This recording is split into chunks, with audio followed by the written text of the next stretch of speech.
They did it.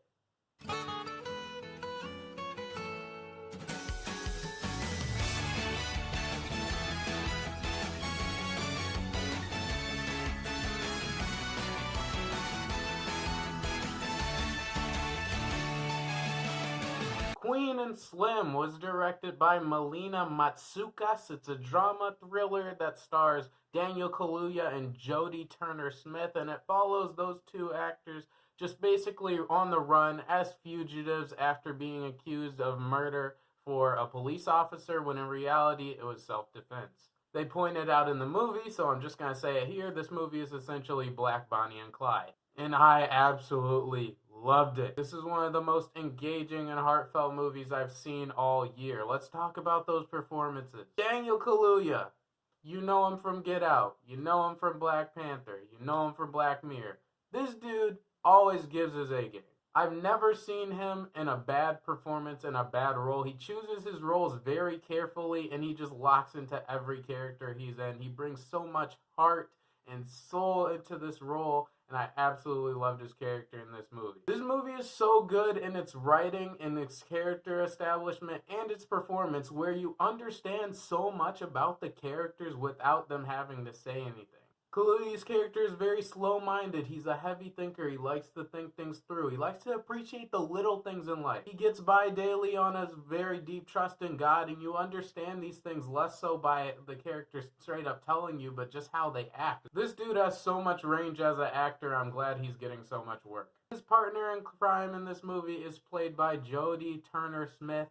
This is her first movie, and I can't not believe it because she shows so much poise as an actress. Kaluuya's character is very easygoing and doesn't like confrontation and likes to think things through. They have a great dynamic because Jodie Turner-Smith's character is the exact opposite. She likes to make decisions on the fly. She likes to put her foot down and likes to make a scene if that's what's necessary for justice. She's an attorney, so she's used to fighting daily for the justice and the rights of the people. So when they have this encounter with this police officer, you very much understand why she's not taking any of his crap. They start off as polar opposites of characters, and watching their charisma and watching their chemistry develop as the circumstances get more intense was so much fun to watch. You feel like you're watching actual people going through this situation. You can very much put yourselves in the character's shoes and empathize with them extremely easily. The performances and writing of this movie is some of the best all year, and the soundtrack as well. Such a good mix of R&B and blues and jazz, and not just the soundtrack of what they chose to play in the background during certain transitional shots, etc. The original score is also phenomenal in this movie. The cinematography is always top notch. I love how they chose to shoot certain critical conversations. You really get the division and the isolation they both feel through the camera work. I also love the cultural relevance this movie packs. It has a very thick message and discourse about police brutality in the United States because this movie surrounds the circumstances of them being on the run for killing a cop in self-defense.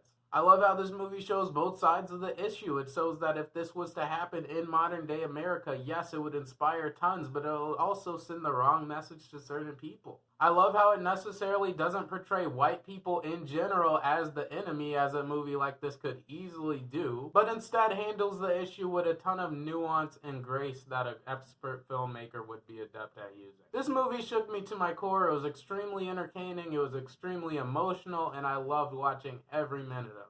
This is by far the most soulful movie I've seen all year. It feels like you're watching a journey between two people, not two characters hastily thrown into a situation. The soundtrack is amazing, the performances are gut-wrenching, and the cinematography will have you locked in every frame. I'm gonna give Queen and Slim a masterful 5 out of 5 stars. So those are my thoughts on Queen and Slim. This is my last official review of the year. One more video left for you guys in 2019. And that's going to be a really fun one. It's going to be ranking my top 10 films of the year. Hope you stick around for that. As always, if you made it this far, please leave a like and comment on the video. Also, subscribe button should be in the corner shortly. It really helps out the channel. Thanks for watching. As always, I am Pack. Thanks so much for hearing my perspective, and I'll see you in the next video. Just kidding, it's announcement time. First of all, I want to give a huge shout out and a great thank you to all my subscribers this year for sticking with me for another year of videos. Just knowing a couple of you out there come back every other week whenever I upload just to take 5 to 8 minutes out of your day to hear what I had to say about a movie, it really means a lot to me.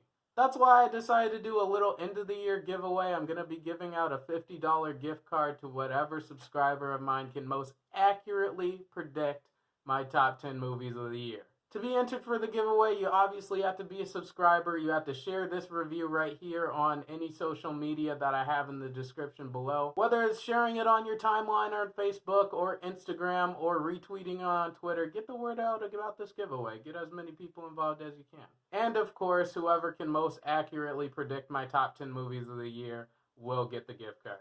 It's going to be kind of hard to guess because I didn't even know the movies for myself until a couple minutes ago. But they're also because there's a couple movies on the list that I didn't get to do reviews for. Those movies were John Wick 3, Marriage Story, and The Lighthouse. Those are some of my favorite movies of the year that I couldn't review due to time constraints, but I'm telling you right now, they're going to be on the list. So once again, to be entered for the gift card, all you have to do is be a subscriber, share it on one of the social medias below, and of course comment below on what you think the list will be. The winner will go to whoever's most accurate. All comments will have to be on this video by December 31st, which is the day I plan to upload the top 10 list. And the winner will be announced on my first video of the new year. Thanks for listening so far, guys. I'll see you on my final video of the year.